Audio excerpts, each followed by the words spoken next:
May nagbigay sa opportunity na magkaroon ng bike and I started biking. Biking like there's no tomorrow kasi technically talagang for me there's no more tomorrow. Moments, marami yan eh, no? Doon sa journey na yan ay yung when you meet unexpected people who are not even concerned about biking. Pero when you reach them on bike, they will extend so much love and acceptance sa iyo. And they would reach out to you, support you in the way that they can. Yung pagtanggap nila na wala naman talaga silang alam sa ginagawa mo. Pero pag nakita ka, nadamayan ka. Halimbawa, yung isang tindera sa waiting shed na aabutan ka na maiinom kahit wala kang pambayad. O yung umaandar ka sa highway, sasabayan ka na isang van, bubukas ang bintana, abutan ka ng bottled water. Just for that, no recognitions, no appreciation needed. Parang ko muna kuya. Or nakainto ka sa isang sulok diyan, and then may mag-aabot sa iyo ng makakain ng mangunguya. O yung isang bata na hihinto ka tapos tatawa at kakalikutin yung bike mo tapos tatawagin kang idol.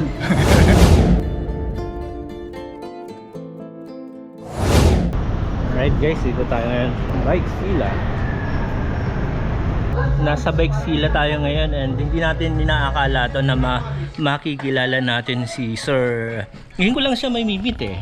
Pastor Ernie. Si Pastor Ernie. Tama habang kumakain, naabala natin. Pasensya na rin kumakain. Sige ba? Kain lang. And alam ko magkikwenta kayo tungkol dun sa mga biyahe-biyahe, mga bike rides and experience na rin. Nung nagsimula tayo magbiyahe, natatanong mo nga. Ito yung mga panahon, 26 pa lang ang mountain bike noon, size 26, tapos hindi pa uso ang disc brake. Year ano po yan? Nako, mga 2000, ano ba ito? 2006, 2007? Parang mga gano'n, no? Wala pang social media. Yung gano'n. Pero yun nga, naisipan ko lang naman din yung Philippine Loop noon, yung biyahe na noon. Kasi tabu pa yan yung idea, no? Wala pa yung mga bike packing na yan. Kahit yung yung mga nagtutour, nagbabike touring, na tinatawag. Dito sa Pilipinas wala.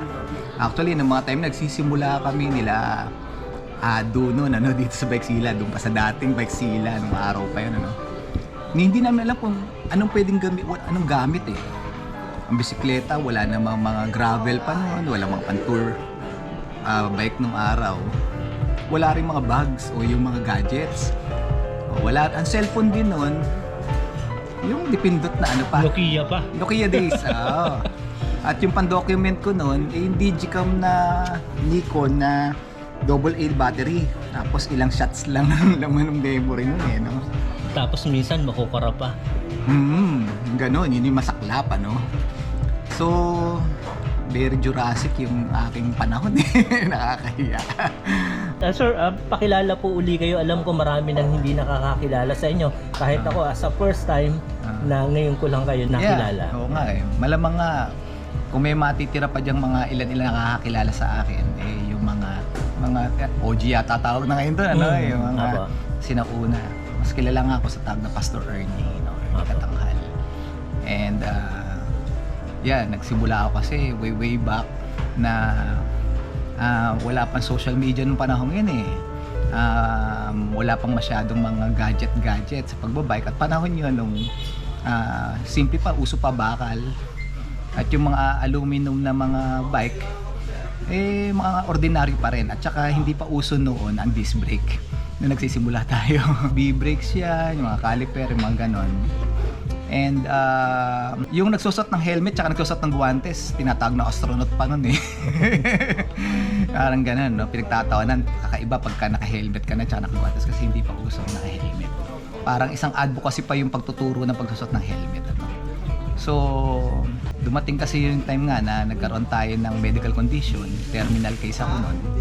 And hindi pa ako biker nun, pero because of that, may nagbigay sa opportunity na magkaroon ng bike and I started biking.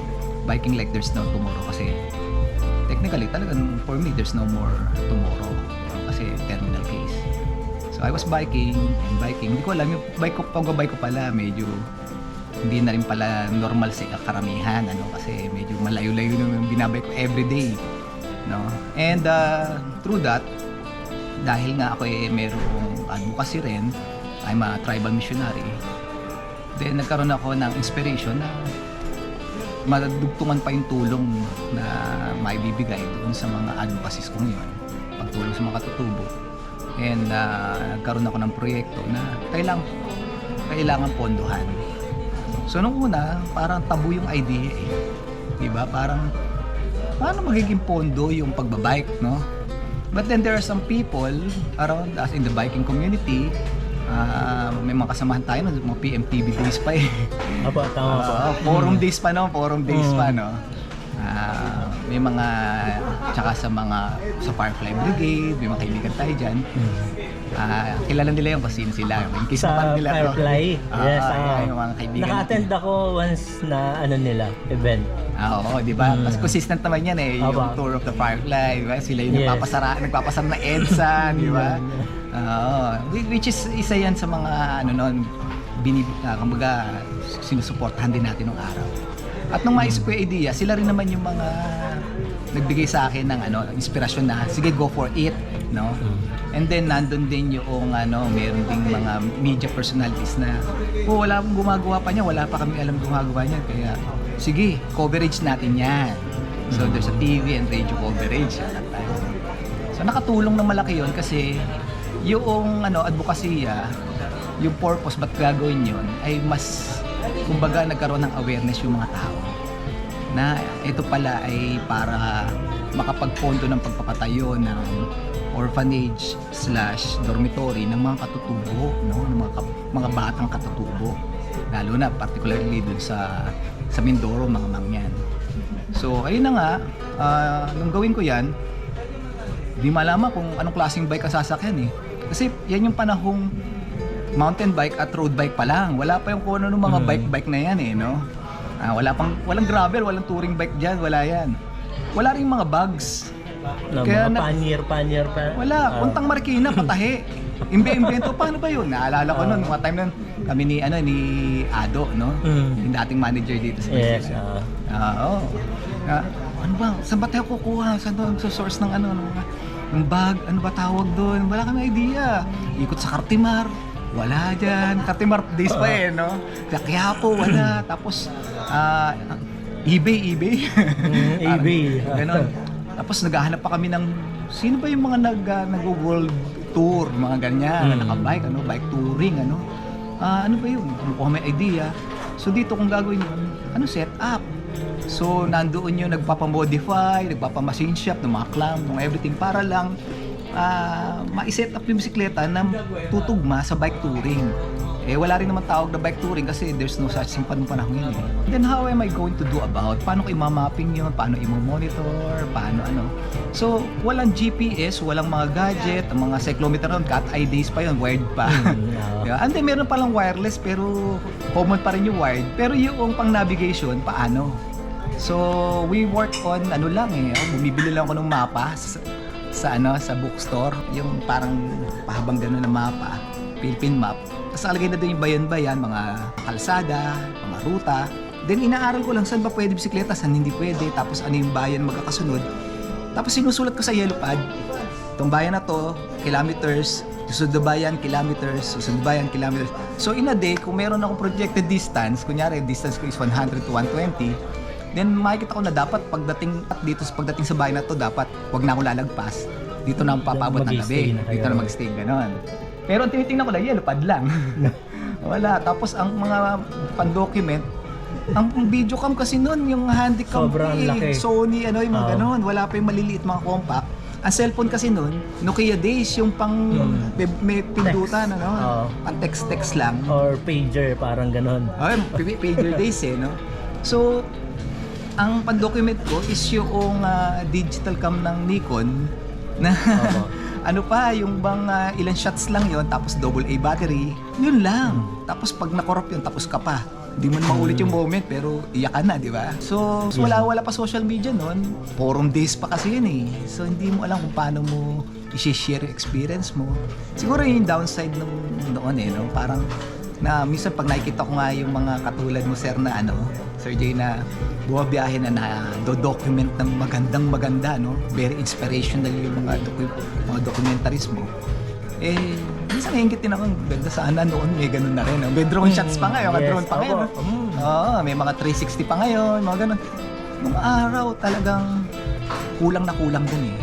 Kaya nga, hindi ko nabigyan ng justice yung experience through yung mga basic documentation ko na written, tsaka few digital shots.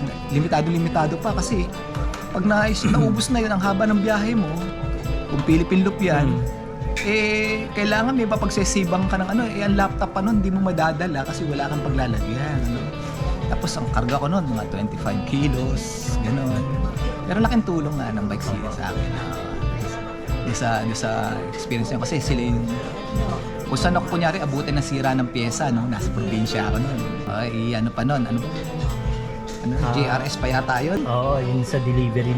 Antay na lang ako doon kasi papadala doon yung pyesa ang pang-replace ko, and I have to fix my bike. Ayun, mga ganun, laking tulong noon.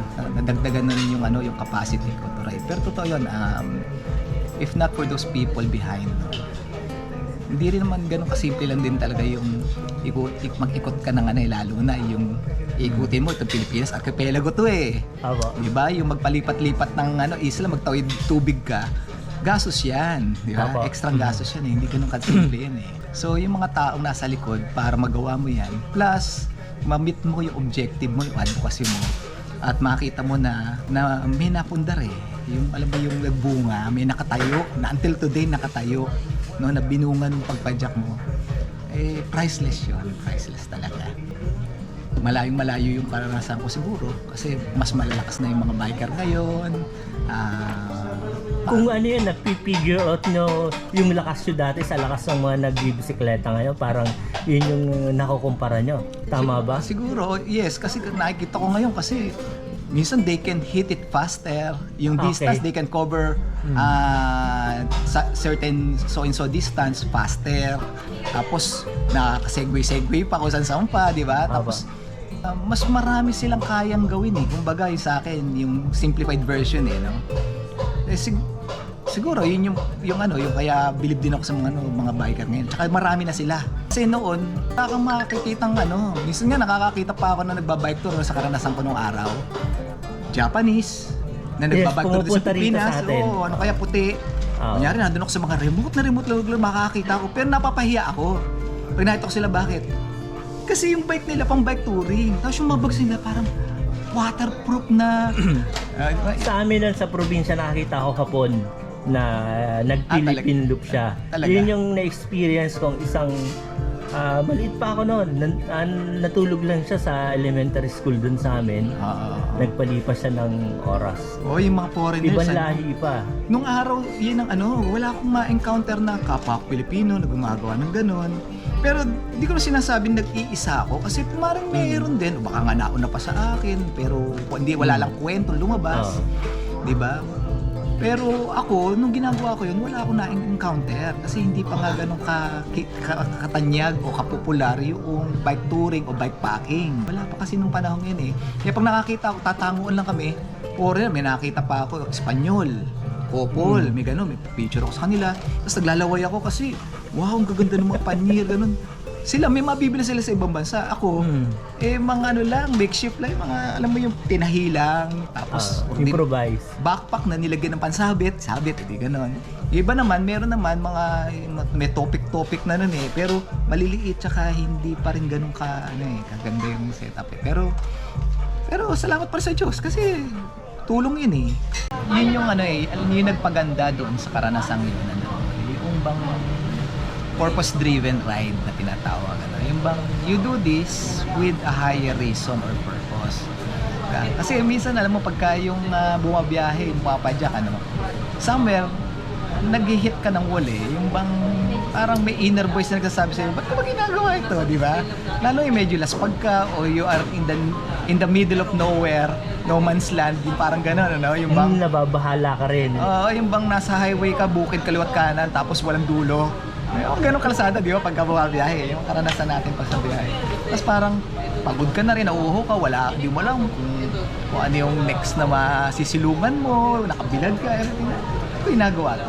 But then if you have this, yung higher purpose, pag ginagawa mo, that makes it special. But I'm not saying that na this is the only way to do it, no? Yung pag-project, yung pagbibiyahe. Hindi naman. Kasi ang bawat isa naman ay sabihin natin may kanya-kanya rin namang motivation, ano? For health purposes, gano'n, for adventure, for affirmation and everything, gano'n, for discovery. Marami reason ba't natin ginagawa yan. Sa akin, yun ang personal experience ko. Meron akong iniisip na may makikinabang dito eh. So sa bawat distansya ko, for every certain distance, may pumapasok na donasyon. May mechanics kasi yun eh, hindi naman ng mechanics yun nung nag-organize no, mga biyahe ko. And ang nangyari sa akin, hindi isang straight na loop kasi ng Philippine loop eh, no? Umuulit-ulit, umiikot-ikot. Minsan, na-stuck up ako sa Luzon kasi kailangan ko umikot dito. Tapos, may mag-sponsor daw. Pero, ikot ulit. Kaya, I have to go to this place ulit. Na, iikot na naman ako. Parang ganon. So, hindi siya yung straight flat na ubuin mo ng loop. Kulot-kulot eh. Ikot ka ng ikot. Parang inip ka na rin. Minsan, yun yung challenge din eh. Parang gusto ko nang makarating sa Mindanao. Pero nandito pa rin ako sa Visayas. Parang ganon. Kasi, hindi pa nauubos yung mga... Pero iniisip mo kasi, hindi mo naman ginagawa yun para matapos na lang. Ginagawa mo yun kasi the longer the better kasi mas mahaba, mas maraming donasyon, mas malaking tulong ang papasok doon sa advocacy mo. Yung ganun. That's for me. Yun ang experience ko sa mga panahon. Pero yun nga, ang difference na siguro nga talaga doon, walang masyadong teknolohiya kasi malaking tulong din yun, no? Lalo na sa pagbibigay ng justice and information, pag-share ng information, napakahalaga nun eh. Kaya nga dumadami yung mga bumabiyahe na rin ngayon, mga padyak na malayuan, yung ganyan. It's because na-inspire sila doon sa nakikita nila, no? Na nakakarating sa kanilang impormasyon, ano? Yung social media, multimedia, no? Malaking bagay yun eh. Napalagay ko doon medyo maliit ang kontribusyon ko at that time kasi yun ang wala ako. Layo ng kanyang padyak, Reyes of Hope, na iangat ang pamumuhay ng mga kapatid nating katutubo na tila ba napag-iwanan na ng panahon at ng atensyon. Sa bawat 10 kilometro na kanyang tatarakin, ay naghahanap siya ng magbibigay ng 1,000 para sa kanila. Napakahirap sagain ng bawat padyak kapag talagang wala ka na nakikita tao sa paligid mo at kasama na yung... Siguro sa susunod nating pagkikita at marami pa eh. And pinaka-experience nyo happiest or sad dun sa pagbibisikleta nyo? Unforgettable, mga tumala sa inyo? Alam mo, siguro yung happiest moments, marami yan eh, no? Doon sa journey na yan, ay yung when you meet unexpected people who are not even concerned about biking. Pero when you reach them on bike, they will extend so much love and acceptance sa iyo. And they would reach out to you, support you in the way that they can. Yung pagtanggap nila na wala naman talaga silang alam doon sa ginagawa mo. Pero pag nakita ka, nadamayan ka. Halimbawa, yung isang tindera sa waiting shed na aabutan ka na maiinom kahit wala kang pambayad. O yung umaandar ka sa highway, sasabayan ka na isang van, bubukas ang bintana, abutan ka ng bottled water. Just for that, no recognitions, no appreciation needed. Parang inom ko muna kuya. Or nakainto ka sa isang sulok dyan, and then may mag-aabot sa iyo ng makakain o mangunguya. O yung isang bata na hihinto ka, tapos tatawa at kakalikutin yung bike mo tapos tatawagin kang idol. Alam mo, yun yung priceless eh. Dumating ka sa isang lugar, may mga local bikers dyan, welcome ka, sagot nila yung pagkain mo, no? Kaya minsan go-over na, dito ka na matulog, gano'n, parang gano'n, no? Or yung sa school, welcome ka, o sa church, o sa munisipyo, na-experience natin yan eh. Kung saan tayo na pinatutulog eh, no? Meron pa kayo ba, puprovidean ka ng hotel accommodation, gano'n, nakakapanliit yun, no? Special yun. Pero there is nothing more special siguro yung ba may isang kubong maliit na natutulog ka doon sa pilapil kasi inabot ka ng alanganin. Tapos pupuntahan ka at sabihin sa'yo, kuya, mayroon pang masisiksikan doon sa kubo namin. Doon ka na matulog. Bukas naman eh, kami na bahala sa almusal. Alam mo yung mga ganon, ano? Yung parang nakapanliliit yun eh. Yung bang humbling experience yun na napakarami palang mabubuting tao, no? Hindi ka naman nagbabike para sa kanila. Pero when you're there, nandun sila para sa iyo. That's priceless. Yun naman nakakalungkot. Alam mo yung siguro doon sa experience ko doon, ano, without mentioning anybody. Minsan within the biking community na mismo, na supposed to be they're the one who knows what you're doing, they would understand what it's all about. Pero for whatever reason they have, yung sa halip na ikaw ay supportan o kung hindi ka support, ignorin ka na lang, eh they are the one pa yung bang, alam mo na yon, yung bang hihilahin ka pababa na para bang mas magiging okay sila pagka pababa ang direksyon mo, di ba? Pero hindi nawawala yun eh, di ba? Again, you just shrug your shoulders and doon ka mag-focus sa mga positives. Sabi mo, may malulungkot at may masasayang mga karanasan. Eh kung siguro nakatuto ka doon sa malulungkot, hindi mo tatapos yung biyahe. Tama ba? Pero pagka alam mo may magaganda ka naman ng mga karanasan along the way, balik-balikan mo yun. And then pag dumating na yung time na magtatanong ka, bakit ko ginagawa to? Dahil sa kanila. At kung minsan yun din nga inspirasyon ko, babalikan ko itong mga taong ito na natuluyan ko, pinakain ako, pinainom ko. And I did. Nagkakaroon ako ng bagong reason bakit uli ako babiyahe. Kasi sasadyain ko sila kahit gaano kalayo yun. Kasi pinainom ako. Kasi pinamerienda ako ng saging. Kasi pinatulog ako dun sa papag nila. At sila, naglatag na lang ng banig dun sa sahig. Alam mo yung mga ganon, tapos babalikan ko sila. Hindi ko naman pinangakuan ng meron akong dadali na sukli sa kabutihan nila. Pero yung madalaw mo lang sila ulit, para sa kanila, napakalaking regalo na yun na, kuya, kamusta ka na? Kamusta yung pagbabike mo? Ganon. And knowing na kilala ka pa rin nila, di ba? And how much mo kunyari? May dala ka na isang bag ng pinapay, may dala ka ng konti na para ma-appreciate nila. Token lang, ano maliliit. Kung nakita mo yung sobrang saya nila, alam mo yun, it expands yung purpose na ginagawa mo eh, no? So, dati gusto mo lang tumulong sa ganitong grupo, sa ganitong klaseng pangangailangan, ito may proyekto ko lang, may gusto ko lang ma-achieve. Pero as you encounter these good people, lumalaki, no? Nag-expand yung purpose. Ba't ka nagbabike?